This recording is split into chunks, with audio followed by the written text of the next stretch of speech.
안녕하세요, 여러분. 오늘 제 이야기를 들려드릴까 합니다. 저희 부부는 결혼할 때 약속이 하나 있었어요. 평생 아이 없이 살자는 거였습니다. 요즘 말로 딩크족이죠. 사실 처음에 이 얘기를 꺼낸 건 아내였어요. 결혼 전 프로포즈하고 나서 아내가 진지하게 말했거든요. 자기, 나는 정말 일이 중요해. 아이는 절대 낳기 싫어. 약속해둘 수 있어. 그때 아내의 표정이 얼마나 간절했는지. 나는 30살 전에 시니어 어소시에이트 되고 35살 전에는 파트너 트랙에 올라가는 게 목표야. 아이 낳으면 경력 단절되잖아. 그런 건 절대 싫어. 아내가 눈을 반짝이며 말했어요. 저도 아내를 사랑했으니까 알았어. 우리 둘이서만 잘 살자. 라고 약속했죠. 아내는 그때 정말 기뻐했어요. 역시 내가 선택한 남자야. 나 로펌에서 인정받는 변호사 되는 거 응원해줄 거지? 아내는 정말 일에 미쳐 있었어요. 결혼하고 나서도 매일 밤 12시까지 로펌에 있고 주말에도 판례 연구하고 영문 법률 서적 읽으면서 스키업했습니다. 나는 로펌에서 없어서는 안 될 사람이 될 거야. 가 아내의 입버릇이었어요. 그런데 결혼 2년 차 예상치 못한 일이 벌어졌어요. 아내가 임신을 한 거예요. 피임에 실패한 거였습니다. 그날 아내의 얼굴을 잊을 수가 없어요. 임신 테스트기를 들고 있는 손이 부들부들 떨리더라고요. 여보, 이게 뭐야? 하면서 저한테 보여주는데 두 줄이 선명하게 나와 있었습니다. 아내는 그 자리에서 주저앉았어요. 안 돼. 이럴 수가 없어. 하면서 계속 고개를 저었습니다. 저도 당황스러웠지만 아내가 워낙 절망하는 모습을 보니까 더 안타까웠어요. 우리 약속했잖아. 아이는 안 낳기로 했잖아. 아내가 울면서 말했습니다. 다음 달에 대형 M&A 케이스 배정받기로 했는데 파트너들이 나를 후보로 생각하고 있어. 이 케이스 성공하면 시니어 어소시에이트 승진 합격이었는데 임신하면 케이스 못 낳잖아. 다 물거품이야. 아내는 계속 중얼거렸어요. 3년 동안 밤낮 없이 판례 연구했는데 로펌 도서관에서 밤새면서도 버텼는데 이제 와서 이럴 순 없어. 그때 아내가 한 말이 아직도 귓가에 맴돌아요. 지워야겠어. 딱 잘라서 말하더라고요. 임신은 계획이 없던 일이야. 나는 내 인생을 내가 컨트롤해야 해. 하지만 저는 그럴 수가 없었어요. 이미 생긴 생명인데 어떻게 지울 수 있겠어요. 내가 그렇게 생각한다면 내가 키울게. 제가 말했습니다. 회사 그만두고 집에서 아이 키우고 살림할게. 아내가 놀란 눈으로 저를 봤어요. 정말? 진심이야? 응, 진심이야. 내 커리어가 더 중요하니까 내가 포기할게. 그렇게 해서 아이를 갖기로 결정했습니다. 임신 기간 내내 아내는 불안해했어요. 배가 나오면 로펌 사람들이 뭐라고 할까? 출산휴가 얼마나 짧게 낼 수 있을까? 이런 걱정만 했습니다. 임신 7개월까지도 야근을 했어요. 제가 몸 좀 생각해. 라고 하면 지금 포기하면 내 케이스 다른 변호사가 가져가. 나는 절대 뒤처지기 싫어. 라고 했습니다. 심지어 병원 검진도 로펌 전신 시간에 후다닥 다녀왔어요. 산부인과 간다고 하면 파트너들이 나를 어떻게 볼까? 라면서요. 아내는 아이에게 전혀 관심이 없었어요. 초음파 사진을 보여줘도 응, 잘 자라고 있네. 라고 시큰둥하게 반응했습니다. 태교음악을 들어보자고 하면 그럴 시간에 영문 계약서라도 읽을래. 복직하면 외국 로펌들이랑 협업 많아질 텐데. 임신 중기에 태동이 시작됐을 때도 그랬어요. 제가 자기야 손 얹어봐. 자기가 발차기해. 라고 하면 아, 또 발차기네. 나중에 말썽쟁이 될 것 같아. 라고 짜증스럽게 말했어요. 아이 이름을 정할 때도 간단하고 외국 사람들이 발음하기 쉬운 걸로 해? 라고 했습니다. 아이를 위한 게 아니라 그냥 대충 짓는 기분이었어요. 아내에겐 로펌에서의 이미지가 무엇보다 중요했습니다. 출산 날이 왔을 때도 그랬어요. 아내는 진통 중에도 빨리 끝났으면 좋겠어. 한 달 후에 복직해야 하는데 몸매 관리도 해야 하고 이런 말을 했습니다. 분만실에서 나올 때도 촌마디가 언제쯤 운동할 수 있어? 살 빼야 하는데. 였어요. 아기를 본 것보다 몸매 걱정이 먼저였습니다. 드디어 우리 아이가 태어났어요. 작고 예쁜 딸이었습니다. 그런데 아내는 아기를 보면서도 표정이 밝지 않았어요. 빨리 회사에 언제 복직할 수 있는지 물어봐야겠어. 이게 아내가 아이를 처음 본 후에 한 말이었습니다. 저는 그때부터 알았어요. 앞으로 이 아이는 오로지 제 몫이 될 거라는 걸 말이에요. 아내는 이미 마음이 회사에 가 있었거든요. 출산 후 조리원에 있을 때도 아내는 노트북을 들고 와서 일을 했어요. 산후조리 잘하고 있어? 하고 로펌 동료들이 문자를 보내면 응, 빨리 복직하고 싶어. 라고 답장을 보내더라고요. 그때부터 느꼈어요. 우리 가정에 뭔가 큰 변화가 올 것 같다는 걸 말이에요. 아내의 눈빛이 예전과 달라졌거든요. 더 차갑고 더 멀어진 것 같았습니다. 제가 자기야, 우리 아기 정말 예쁘지 않아? 하고 말해도 아내는 그래, 그런데 언제쯤 밤에 깨지 않고 잘까? 수면 부족하면 일에 지장이 생기는데. 이런 식으로 대답했어요. 아내는 정말로 한 달 만에 복직했습니다. 출산하고 딱 한 달 뒤에 내일부터 출근할게. 라고 선언하더라고요. 자기야, 너무 빠른 거 아니야? 몸은 괜찮아? 제가 걱정스럽게 물었습니다. 괜찮아. 더 늦으면 내 자리 다른 사람한테 뺏겨. 즉 모펌에 신입 여변호사들이 얼마나 많은데. 아내는 이미 정장을 꺼내서 다리미질을 하고 있었어요. 저도 원래는 같은 로펌에서 일했어요. 하지만 아이가 생기면서 육아휴직을 낸 상태였죠. 그날부터 저는 진짜 혼자가 됐습니다. 아침 6시에 아내가 출근하고 나면 저 혼자서 아기 기저귀 갈고 분유 먹이고 재우고 모든 걸 다 해야 했어요. 처음엔 정말 힘들었습니다. 밤에 아기가 울면 저만 일어나서 달래고 아내는 내일 중요한 미팅 있으니까 당신이 해줘. 라고 말하고는 귀마개를 끼고 잤어요. 자기야, 나도 좀 도와줘. 너무 힘들어. 제가 말하면 아내는 짜증스럽게 대답했습니다. 나는 하루 종일 일하느라 지쳐 있어. 당신은 집에만 있으면서 뭐가 그렇게 힘들어? 그리고 당신이 육아 전담한다며? 잊었어?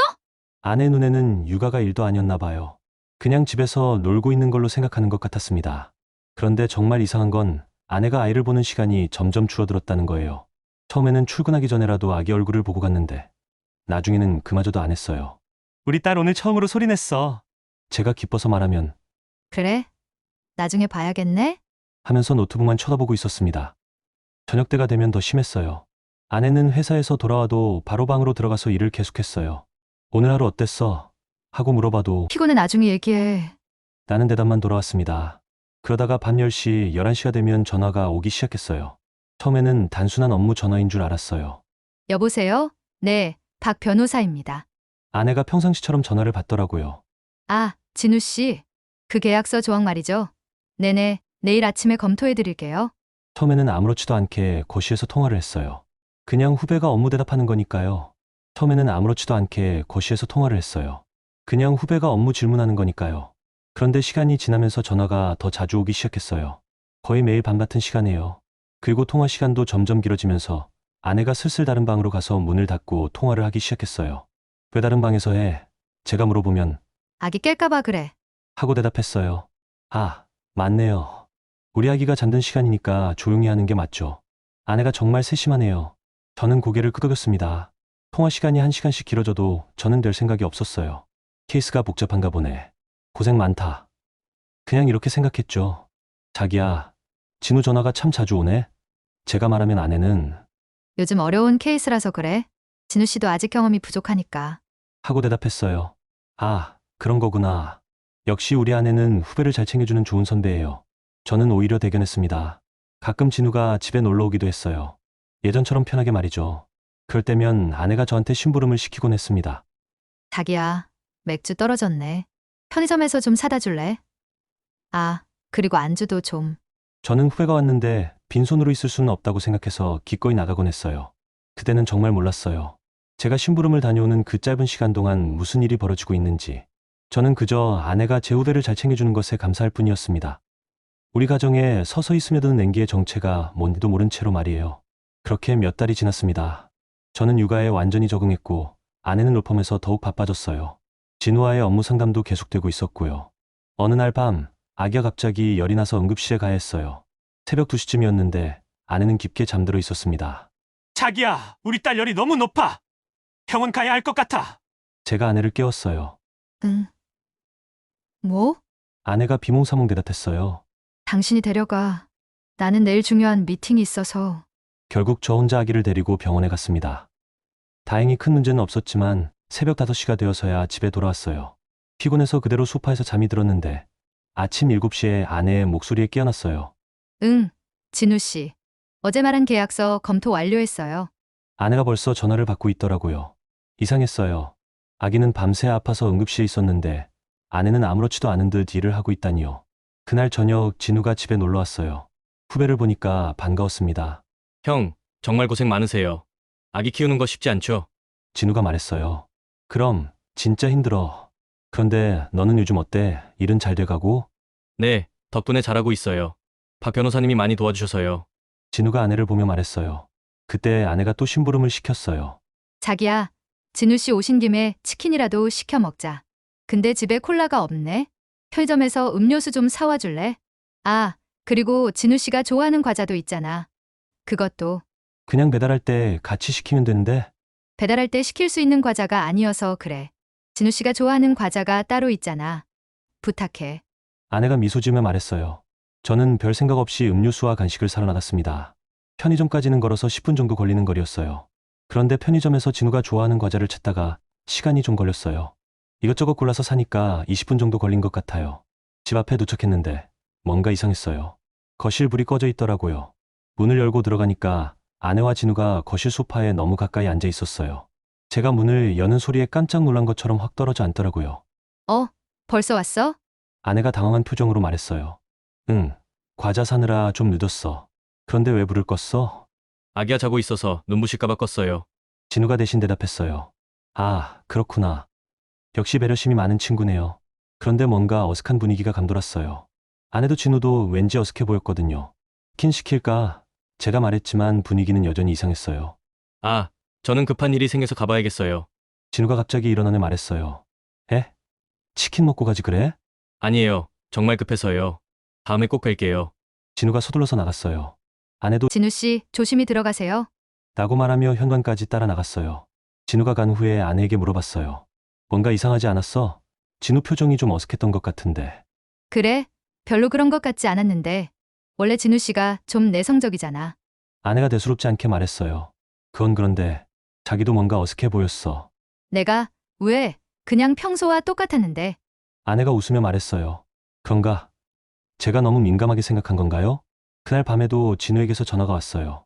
아내는 여전히 다른 방에서 문을 닫고 통화했습니다. 1시간 정도 통화를 하고 나온 아내에게 물어봤어요. 무슨 일로 그렇게 오래 통화했어? 오늘 낮에 급하게 가서 제대로 상담을 못 해줬거든. 그래서 전화로 자세히 설명해줬어. 아내가 말했어요. 아, 그래서 오늘 갑자기 급하다고 간 거구나. 역시 진우는 일을 열심히 하는 친구네요. 그런데 이상했어요. 아까 집에 있을 때 얘기해도 될 것 같은데 말이죠. 그날 이후로 아내가 더 바빠지기 시작했어요. 야근도 늘어나고 주말에도 로펌에 나가는 일이 많아졌거든요. 자기야, 오늘도 야근이야. 늦을 것 같아. 아내가 말했어요. 요즘 너무 바쁜 거 아니야? 몸 좀 챙겨. 이번 케이스가 중요해서 그래. 조금만 더 참아줘. 아내가 미안해하며 말했어요. 그러면서 아내에게서 향수 냄새가 나기 시작했어요. 예전에는 향수를 안 뿌렸는데 말이죠. 자기야, 향수 냄새가 나네. 아기 있는데 향수는 좀. 아, 미안해. 깜빡했어. 회사에서 중요한 미팅이 있어서 뿌렸는데. 아내가 당황하며 말했어요. 아기한테 안 좋으니까 앞으로는 조심해줘. 응, 알았어. 정말 미안해. 아내가 고개를 숙였어요. 그런데 며칠 뒤에도 또 향수 냄새가 났어요. 자기야, 또 향수 뿌렸네. 또 깜빡했나 봐. 습관이 되어버려서. 정말 미안해. 아내가 실수라는 듯이 말했어요. 저는 그럴 수도 있다고 생각했어요. 향수 뿌리는 습관이 있었으면 깜빡할 수도 있죠. 가끔 진우가 집에 놀러 오기도 했어요. 예전처럼요. 그런데 그때마다 묘한 일들이 있었어요. 한 번은 제가 화장실에서 나왔는데 아내와 진우가 뭔가 급하게 대화를 끝내는 것 같더라고요. 제가 나타나자 갑자기 조용해졌어요. 뭔 얘기하고 있었어? 제가 물으니까 아, 그냥 업무 얘기. 아내가 대답했어요. 또 한 번은 아내가 진우 어깨에 손을 올리고 있는 걸 봤어요. 제가 부엌에서 나오니까 금세 숨을 뗐지만요. 어깨 아파? 제가 진우에게 물어보니까 진우가 아, 목이 좀 뻐근해서 박 변호사님이 받으시는 거예요. 하고 대답했어요. 아내도 맞아. 진우 씨가 어깨가 아프다고 해서. 하며 자연스럽게 넘어갔어요. 그런가 보다 했어요. 진우도 스트레스를 많이 받나 보네요. 요즘 아내는 정말 바빠졌어요. 평일 야근은 기본이고 주말에도 로펌에 나가는 일이 많아졌거든요. 자기야, 이번 주 토요일에도 일해야 해. 중요한 케이스라서 주말에도 팀원들이랑 회의해야 하거든. 아내가 미안해하며 말했어요. 주말까지 일하면 너무 힘들 텐데. 어쩔 수 없어. 이 케이스 끝나면 좀 쉴게. 아내가 말했어요. 일요일에도 마찬가지였어요. 자기야, 오늘도 잠깐 로펌에 가야겠어. 자료 정리할 게 너무 많아서. 일요일인데도 응, 몇 시간만. 금방 올게. 아내가 서둘러 나갔어요. 저는 그런 아내가 안쓰러웠어요. 이렇게 열심히 일하는데 몸은 괜찮을까 싶어서요. 그런데 이상한 건 아내가 야근하고 돌아올 때나 주말 업무를 마치고 올 때마다 향수 냄새가 났다는 거예요. 자기야, 또 향수 냄새가. 아기한테 안 좋다고 했잖아. 아, 또 깜빡했나 봐. 회사에서 중요한 사람들 만나다 보니까 습관적으로 뿌린 것 같아. 정말 미안해. 아내가 실수라는 듯이 말했어요. 야근할 때도 향수를 뿌려야 해? 그냥 아침에 뿌린 게 남아있나 봐. 아니면 엘리베이터에서 다른 사람 향수 냄새가 옮겨진 것 같기도 하고. 아내가 어색하게 웃으며 말했어요. 그런가 보다 했어요. 로펌은 정말 바쁜 곳이니까 주말에도 일하는 게 당연한 일일 수도 있죠. 하지만 저는 그때도 아무것도 눈치채지 못했습니다. 무슨 일이 벌어지고 있는지도 모른 채로 말이에요. 그렇게 몇 달이 더 지났습니다. 아내의 바쁜 일상은 계속됐고 저는 육아에 완전히 매달려 살았어요. 어느 금요일 밤이었습니다. 아내가 또 야근한다고 연락이 왔어요. 자기야, 오늘 야근해야 해. 좀 늦을 것 같아. 아내가 전화로 말했어요. 알겠어. 조심히 들어와. 그런데 그날 밤 우리 아기가 계속 울면서 잠들지 않는 거예요. 뭘 해도 안 달래줘서 정말 난감했어요. 아가야, 제발 좀 자자. 하지만 아기는 계속 울기만 했어요. 그러다가 문득 생각이 났어요. 예전에 아기가 안 잘 때 차에 태우고 드라이브하면 잠들었던 적이 있었거든요. 밤 10시쯤 저는 아기를 안고 차에 태웠어요. 천천히 드라이브를 하니까 다행히 아기가 잠들기 시작하더라고요. 그런데 신호등에서 기다리고 있는데 옆 차랑 같이 정차했습니다. 앞차에 웬 남자와 조수석에 여자가 타고 있었습니다. 저 사람. 자세히 보니까 진우였어요. 그리고 조수석에는 아내가 앉아 있었습니다. 진우가 아내를 데려다 주는 모양이었습니다. 그리고는 제가 보지 못한 사이에 차가 출발해서 사라졌어요. 저는 무척 고마운 마음이 들었어요. 아내가 야근하고 늦은 시간에 집에 혼자 가는 게 위험할 텐데 진우가 챙겨주는 거네요. 역시 좋은 후배야. 우리 아내를 잘 챙겨주네. 그런데 뭔가 이상했어요. 아내에게서 진한 남자 향수 냄새가 났거든요. 여자 향수가 아니라 명백히 남자 향수였어요. 자기야, 이상한 향수 냄새 나는데? 남자 향수 같은. 정말? 아내가 당황한 표정을 지었어요. 아, 클라이언트가 향수를 진하게 뿌린 남자였어. 좁은 회의실에서 오래 있다 보니까 냄새가 옮겨진 것 같아. 아, 그럴 수 있겠네요. 향수를 진하게 뿌리는 사람들이 있잖아요. 근데 왜 진우가 데려다 주면서 남자 향수가 옮겨졌다고 얘기를 하지 않을까요? 며칠 후 또 이상한 일이 있었어요. 아내가 빨래를 개고 있었는데 제가 본 적 없는 남자 셔츠가 끼어 있더라고요. 자기야, 이 셔츠 누구 거야? 제가 물어봤어요. 그게. 아내가 셔츠를 보더니 아, 진우 씨 거네? 저번에 진우 씨가 음료수를 쏟아서 당신 셔츠 빌려줬거든. 그때 진우 씨 셔츠는 빨아준다고 두고 가라고 했는데 깜빡했네. 언제 음료수를 쏟았어? 당신이 심부름 봤을 때 진우 씨가 실수로 쏟아서 당신 셔츠 빌려주고 진우 씨 셔츠는 빨아서 돌려주기로 했거든. 아내가 자연스럽게 말했어요. 아, 그랬구나. 저는 별 생각 없이 넘어갔어요. 하지만 그날 밤 뭔가 이상한 기분이 들었어요. 지금까지는 그냥 넘어갔는데 오늘은 왜 이렇게 찜찜하지? 다음날 아내가 또 야근한다고 했어요. 오늘 좀 늦을 것 같아. 저녁은 먼저 먹어. 아내가 말했어요. 몇 시쯤 올 것 같아? 글쎄, 10시, 11시? 확실하지 않아. 아내가 대답하고 나갔어요. 그날 밤 10시가 넘어도 아내는 오지 않았어요. 11시, 12시. 연락도 없었어요. 새벽 1시가 되어서야 아내가 들어왔어요. 왜 이렇게 늦었어? 연락도 없고. 미안해. 일이 예상보다 길어졌어. 그리고 휴대폰 배터리가 나가서 연락 못했어. 아내가 피곤해 보이며 말했어요. 그럼 회사 전화로라도. 늦은 시간에 집에 전화하기가 그래서. 정말 미안해. 아내가 고개를 숙였어요. 그런데 또 향수 냄새가 났어요. 새벽 1시까지 일했는데 향수 냄새가 날 리가 있나? 그리고 저번에 그 남자 향수도 나는데. 이상했어요. 자기야, 향수. 아, 또 깜빡했나 봐. 진짜 습관이 문제네. 샤워하고 올게. 아내가 서둘러 욕실로 들어갔어요. 요즘 아내와의 관계도 예전 같지 않았어요. 아기를 재우고 나서 자기야, 오늘 오랜만에 하고 말을 꺼내면 아내는 항상 피했거든요. 미안해. 오늘 너무 피곤해. 내일 중요한 미팅이 있어서 일찍 자야 해. 그럼 주말에라도. 주말에도 일 때문에 머리가 복잡해. 좀 더 기다려줘. 아내가 등을 돌리며 말했어요. 출산 후니까 그럴 수도 있다고 생각했어요. 몸도 힘들고 일도 바쁘고 이해할 만하죠. 그때부터였어요. 제 마음 한구석에 작은 의심이 생기기 시작한 건 말이에요.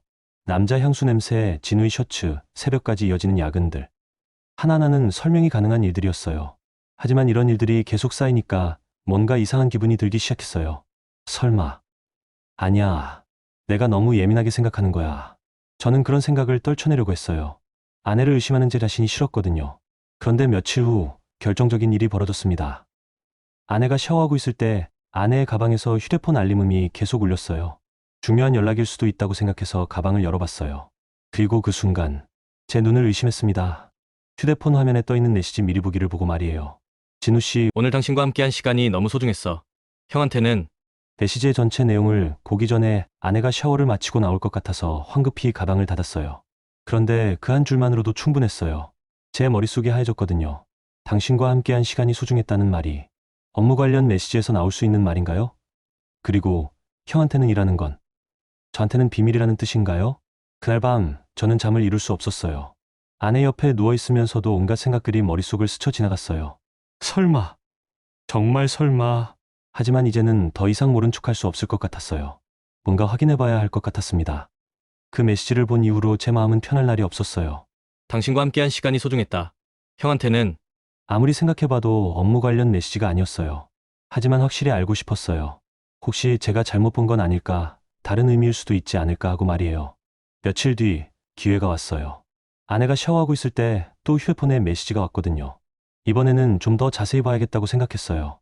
조심스럽게 아내 가방에서 휴대폰을 꺼냈습니다. 화면에 떠있는 메시지들을 보는 순간 제 심장이 멎는 것 같았어요. 진우 씨, 오늘 호텔에서의 시간 잊을 수 없어. 진우 씨, 형이 의심하지는 않겠죠? 진우 씨. 당신을 만나고 나서 매일이 행복해. 더 아래로 내려가 보니까 더 충격적인 내용들이 있었어요. 진우 씨, 형이 심부름 갈 때마다 우리만의 시간이 생겨서 다행이야. 진우 씨, 내가 사준 그 속옷 오늘 입고 와야 돼. 진우 씨. 당신 향수 냄새만 맡아도 미쳐. 제 손이 덜덜 떨렸어요. 화면이 흐려지도록 눈물이 나왔습니다. 그때 문득 생각이 났어요. 며칠 전에 아내 옷장에서 본 적 없는 야한 속옷을 발견했던 게 말이에요. 그때는 아내가 취향이 바뀌었나 보다 했는데 그게 진우가 사준 거였구나. 배신감에 온몸이 떨렸어요. 아내의 답장글도 봤어요. 당신도 정말 소중해. 하지만 조심해야 해. 남편한테는 절대 들키면 안 돼. 오늘 야근한다고 하고 만나자. 모든 게 명확했어요. 제가 의심했던 모든 것들이 사실이었던 거예요. 야근이라고 하며 늦게 들어오던 밤들, 주말 업무라며 나가던 날들, 향수 냄새, 진우의 셔츠. 모든 게 거짓말이었어요. 그리고 제가 심부름 갈 때마다, 제가 아기 돌보느라 바쁠 때마다 그 시간을 이용해서 불륜을 저지르고 있었던 거예요. 그럼 그동안 내가 고마워했던 모든 순간들이, 진우가 아내를 데려다주는 모습을 보고 감사했던 마음, 아내가 후배를 잘 챙겨준다고 대견해 했던 순간들, 모든 게 바보 같았어요. 휴대폰을 다시 가방에 넣고 화장실 문을 쳐다봤어요. 저 안에서 샤워하고 있는 사람이, 제 아내가 이런 짓을 하고 있었다니. 아내가 샤워를 마치고 나왔어요. 자기야, 무슨 생각해? 표정이 안 좋은데. 아내가 걱정스럽게 물어봤어요. 저는 아내 얼굴을 똑바로 볼 수가 없었어요. 어떻게 그렇게 태연하게 연기를 할 수 있을까요? 아무것도 아니야. 그냥 피곤해서. 제가 대답했어요. 그래, 푹 쉬어. 나는 내일 또 야근이야. 아내가 말했어요. 야근. 이제 그 말이 무슨 뜻인지 알겠어요. 그날 밤 저는 잠을 이룰 수 없었어요. 옆에서 자고 있는 아내를 보면서 온갖 생각이 들었어요. 언제부터였을까? 어떻게 시작된 걸까? 제가 뭘 잘못한 걸까? 아내는 제가 육아 때문에 바쁘다고, 힘들다고 해서 다른 남자를 찾은 걸까요? 아니면 원래부터 진우를 좋아했던 걸까요? 제가 그렇게 바보 같았나요? 모든 신호를 놓치고 오히려 고마워하기까지 했으니까요. 다음날 아침 아내가 출근 준비를 하고 있었어요. 자기야, 오늘 좀 늦을 것 같아. 중요한 케이스 마감이 있어서. 아내가 거울을 보며 화장하면서 말했어요. 중요한 케이스. 또 거짓말이겠죠. 몇 시쯤 올 것 같아? 제가 물어봤어요. 글쎄, 10시, 11시? 확실하지 않아. 아내가 립스틱을 바르며 말했어요. 예전 같으면 고생 많다, 조심히 들어와라고 했을 텐데 이제는 그런 말이 나오지 않았어요.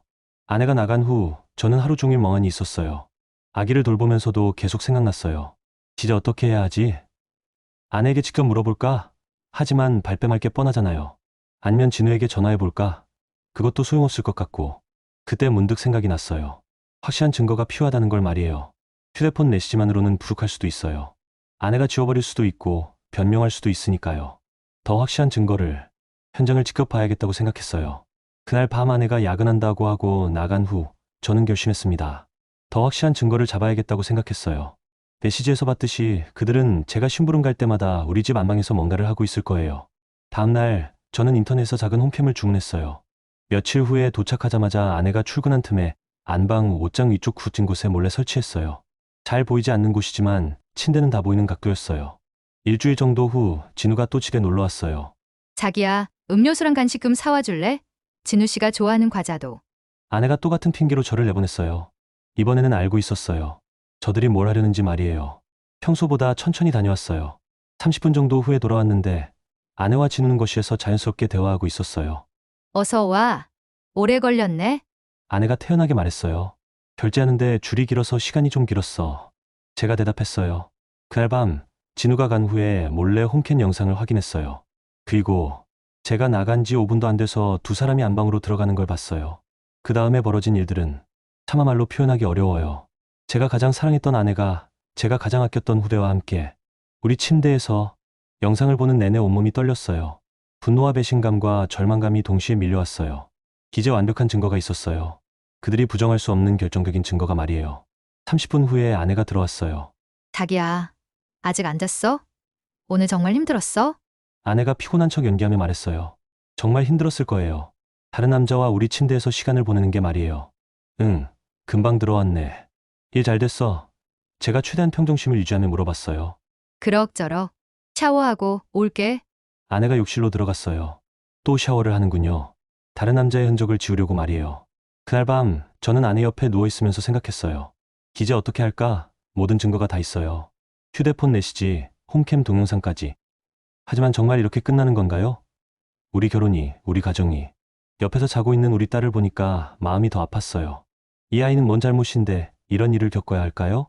하지만 이제 더 이상 모른 척할 수는 없었어요. 진실을 마주할 때가 왔습니다. 그 영상을 본 이후로 저는 며칠 동안 제대로 먹지도 자지도 못했어요. 아내를 볼 때마다 그 영상이 떠올랐어요. 우리 침대에서 제가 심부름 간 사이에. 자기야, 요즘 안색이 안 좋은데 괜찮아? 아내가 걱정하는 척하며 물어봤어요. 괜찮을 리가 있나요? 당신이 다른 남자와 바람을 피우고 있는데. 그냥 좀 피곤해. 제가 대답했어요. 너무 무리하지 마. 육아도 힘들 텐데. 아내가 제 어깨를 쓰다듬었어요. 그 손길이 너무 역겨웠어요. 그 손으로 다른 남자를 만졌으면서 어떻게 저한테 이런 식으로 행동할 수 있을까요? 일주일 후 또 기회가 왔어요. 진우가 집에 놀러 온 거예요. 형, 저 또 왔어요. 너무 자주 오죠?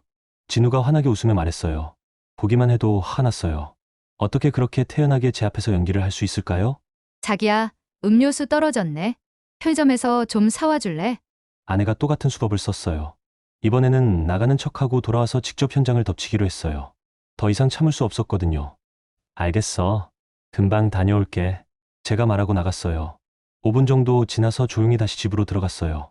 현관문을 살살 열고 들어가니까 거실에는 아무도 없었어요. 안방에서 소리가 나더라고요. 저는 안방 문을 벌컥 열어젖혔어요. 그리고 그 순간 제 눈앞에 펼쳐진 광경을 보고 완전히 이성을 잃었어요. 아내와 진우가 우리 침대 위에서 뭐 하는 거야? 제가 소리쳤어요. 거실에 우리 아기도 있는데 너희 무슨 짓을 하는 거야? 두 사람이 깜짝 놀라며 급하게 떨어졌어요. 아내는 이불로 몸을 가리고 진우는 당황해서 어쩔 줄 모르고 있었어요. 형, 이건. 진우가 말하려고 했지만 저는 듣고 싶지 않았어요. 제가 진우에게 달려가서 주먹을 날렸어요. 한 대, 두 대, 세 대. 이 나쁜 놈이야! 어떻게 이럴 수 있어? 저는 완전히 미쳐 있었어요. 여보, 진정해! 아내가 소리쳤어요. 진정하라고? 진정하라고! 저는 아내에게 돌아섰어요. 당신이 지금 진정하라고 해! 진우는 코에서 피를 흘리며 후들후들 떨고 있었어요. 형, 정말 미안해요. 설명할게요. 진우가 말했어요. 설명? 뭘 설명해? 내가 다 봤는데 뭘 더 설명해! 제가 소리쳤어요. 그때 아내가 입을 열었어요. 당신도 좀 이해해봐! 나는 숨이 막혔어. 아내가 말했어요. 뭐? 저는 귀를 의심했어요. 회사에서 일 때문에 스트레스 받고, 집에서는 아기도 있고, 정신도 없고, 나도 사람이야. 나도 위로받고 싶고, 사랑받고 싶어. 제 머리가 하얘졌어요. 지금 아내가 뭐라고 하는 거죠? 그래서 바람을 피운 거야? 그게 이유야? 바람이 아니야. 진우 씨는 나를 이해해줘. 나의 힘든 점을 알아줘. 아내가 말했어요. 이해해! 이해해줘! 저는 웃음이 나왔어요. 내가 당신을 위해서 육아휴직까지 냈는데 당신이 일에 집중할 수 있게 모든 걸 포기했는데 그건 당신이 하겠다고 한 거잖아. 내가 하겠다고 했으니까 바람을 피워도 된다는 거야? 아내는 아무 말도 하지 못했어요. 진우가 옷을 주워 입으며 말했어요. 형, 어쩔 수 없었어요. 저희는 그냥 서로에게 숨구멍 같은 존재였거든요. 숨구멍! 그게 변명이라고! 숨구멍! 저는 진우를 쳐다봤어요. 너는 내 후배야! 내가 그렇게 아껴줬던 후배야! 저희는 그냥 잠깐 일탈한 거였어요. 서로 힘들 때 의지한 것뿐이에요. 진우가 뻔뻔하게 말했어요. 저는 다시 진우에게 주먹을 날리려고 했지만 아내가 막아섰어요. 그만해! 이제 그만해! 아내가 소리쳤어요. 내가 그만하라고? 당신들이 그만해야 하는 거 아니야? 알겠어. 이제 숨기기도 지쳤어. 아내가 말했어요. 맞아. 진우 씨는 나한테 숨구멍 같은 존재였어. 당신보다 나를 더 이해해줬고, 그 말을 듣는 순간 제 마음이 산산조각 났어요. 언제부터야? 제가 물어봤어요. 6개월 전부터, 당신이 육아휴직 들어간 후부터, 아내가 말했어요. 어떻게 시작된 거야? 아내가 잠시 망설이더니 말했어요. 내가 복직하고 얼마 안 됐을 때, 회사 근처 바에서 진우 씨랑 술을 마셨어. 서로 육아 때문에 힘들다고, 배우자가 이해 안 해준다고 하소연하면서, 지우도 애 있는 사람인데 어떻게 이럴 수 있어? 제가 분노하며 물어봤어요. 그래서 더 서로 이해할 수 있었나 봐. 둘 다 육아 스트레스, 일 스트레스 때문에 힘들어하고 있었으니까. 아내가 대수롭지 않게 말했어요. 6개월. 그동안 저는 바보처럼 아무것도 모르고 있었던 거네요. 나는 내가 숨막히는 상황을 이겨내려고 했을 뿐이야. 잘못한 건 없어. 아내가 끝까지 자신을 합리화했어요. 저는 휴대폰을 꺼내서 홈캠 영상을 보여줬어요. 이거 봐. 당신들이 여기서 한 짓들 다 찍혀 있어. 두 사람이 당황했지만 금세 표정을 굳혔어요. 그리고 휴대폰 메시지들도 다 캡처해놨어. 호텔 가는 것도 다 알고 있어. 당신이 감시한 거야? 아내가 물어봤어요. 감시가 아니라 확인한 거야. 내 아내가 바람을 피우는지 확인한 거야. 진우가 태연하게 말했어요. 형, 그 영상 어떻게 하실 건가요? 저희는 그냥 서로 힘들 때 의지한 건데, 너 애 있는 사람이면서 어떻게 이럴 수 있어? 형도 알잖아요. 육아가 얼마나 힘든지. 아내는 이해 안 해주고, 저도 숨구멍이 필요했어요. 진우가 뻔뻔하게 말했어요. 그럼 너 아내는 어떻게 되는 거야? 그건 제가 알아서 할 일이고요. 형도 참 치사하네요. 몰래카 메타디 설치하고, 저희 잠깐 일탈한 것 가지고 이렇게까지 하시네요. 진우가 비웃듯 말했어요. 저는 진우의 뻔뻔함에 할 말을 잃었어요. 아내가 입을 열었어요. 알았어. 이제 이 집에 있기 힘들겠네. 나 짐 싸서 나갈게. 뭐? 저는 믿을 수 없었어요. 당신이 그 감시하고 의심하는데 어떻게 여기 살아? 나는 나갈 거야. 아내가 방으로 가서 짐을 싸기 시작했어요. 진우도 따라갔고요. 저는 그 모습을 보며 완전히 멘붕 상태였어요. 제가 잘못해서 아내가 집을 나가는 상황이 된 거라고요? 30분 후 아내가 캐리어를 끌고 나왔어요. 잠깐, 우리 딸은 어떻게 해?